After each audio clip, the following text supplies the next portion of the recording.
कल थाना पंकी क्षेत्र में दयाराम नाम के एक व्यक्ति को जला करके मार देने का प्रकरण सामने आया था। इसमें मृतक के भाई की तरफ से जो तहरीर दी गई थी उसमें एक व्यक्ति संजीव, साथ ही मृतक की पत्नी और उसके तथाकथित प्रेमी, इन तीन लोग का मूलतः इन पे आरोप लगाए गए थे। इस प्रकरण में जो संजीव है, जिसके घर में ये घटना हुई है, उसको कल पुलिस हिरासत में ले लिया गया था।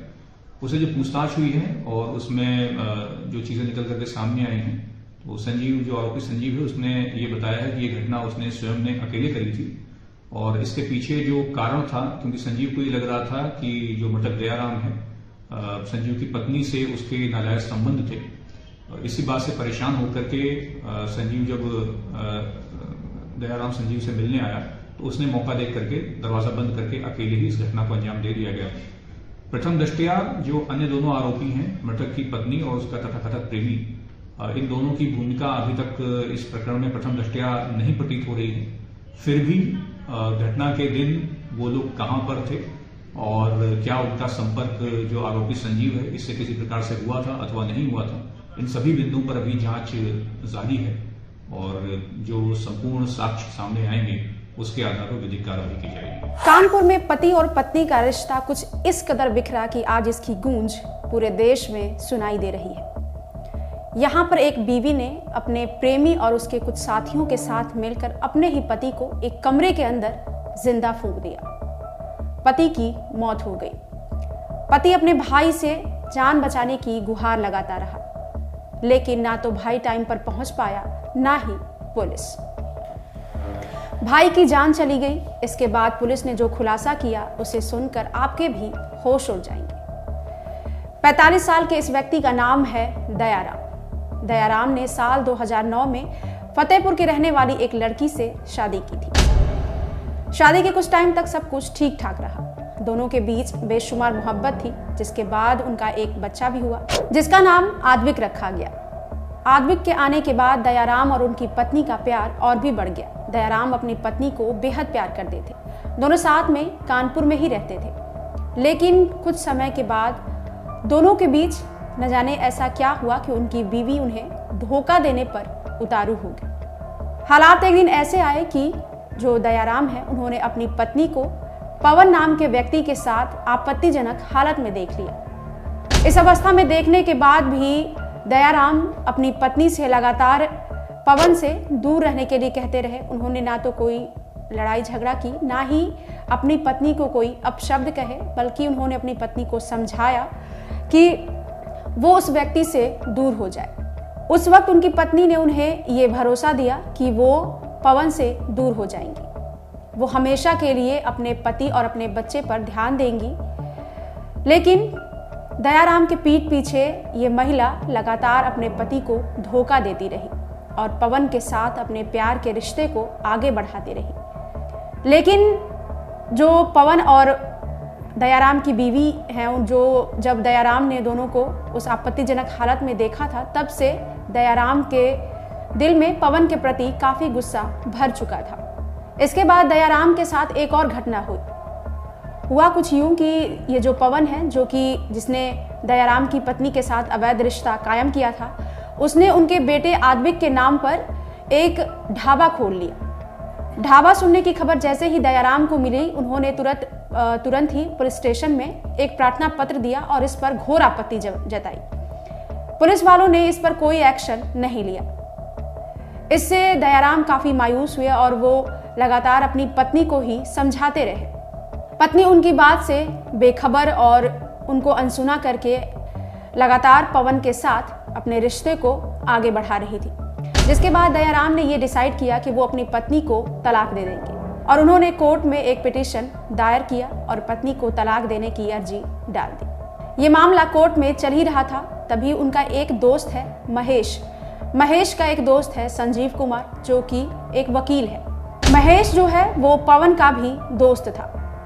दोनों की दोस्ती कुछ इस कदर थी कि संजीव कुमार के साथ मिलकर इन लोगों ने दयाराम की मौत की साजिश रच डाली। इधर दयाराम ने पत्नी के खिलाफ जब याचिका डाली कि वो उनसे तलाक चाहते हैं, इसके बाद उन्होंने अपना जो घर है वो छोड़ दिया और अपने भाई के ससुराल वाले गांव में जाकर रहने लगे। वो नज़दीक में अपने भाई के साथ रहना चाहते थे। उधर पवन जो कि महेश का दोस्त है, महेश दयाराम का भी दोस्त था और दयाराम का बहनोई है संजीव कुमार, जो कि इनकी जो साजिश थी दयाराम को मारने में वो शामिल हो गया। आपको बता दें कि महेश और दयाराम की दोस्ती इंटर कॉलेज में पढ़ाने के दौरान हुई थी। जो दयाराम है वो इंटर कॉलेज में सरकारी टीचर हैं और वो वहाँ पर समाजशास्त्र की शिक्षा देते थे। यहीं पर महेश के साथ उनकी दोस्ती हुई थी। महेश के साथ दोस्ती होने के बाद दयाराम जब अपने भाई के गांव में रहते थे, वहाँ पर जब वो वहाँ पर गए तो इधर महेश लगातार उनको फ़ोन करके मिलने के लिए बुलाता था। हालांकि दयाराम लगातार इस बात को इग्नोर करते थे क्योंकि वो उनसे मिलना नहीं चाहते थे, वो अपने बेटे के साथ वहाँ पर रह रहे थे। लेकिन महेश लगातार उनको फोर्स करता कि वो एक बार आकर उनसे मिले। रोज रोज के फ़ोन कॉल से तंग आकर दयाराम ने सोचा कि एक बार महेश को मिलाता हूँ, और उन्होंने महेश जो है वो पनकी में रहता था। इसके बाद वो पनकी में महेश के साथ मिलने लग गए। वहाँ मिलने के दौरान महेश, पवन और संजीव कुमार और उसकी पत्नी, इन चारों ने मिलकर दयाराम को एक कमरे के अंदर लॉक कर दिया।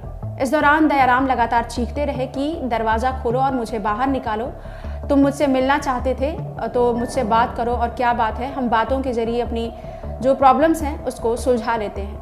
लेकिन महेश, पवन और ना ही उसकी पत्नी इन बातों को सुनने के लिए राजी थे।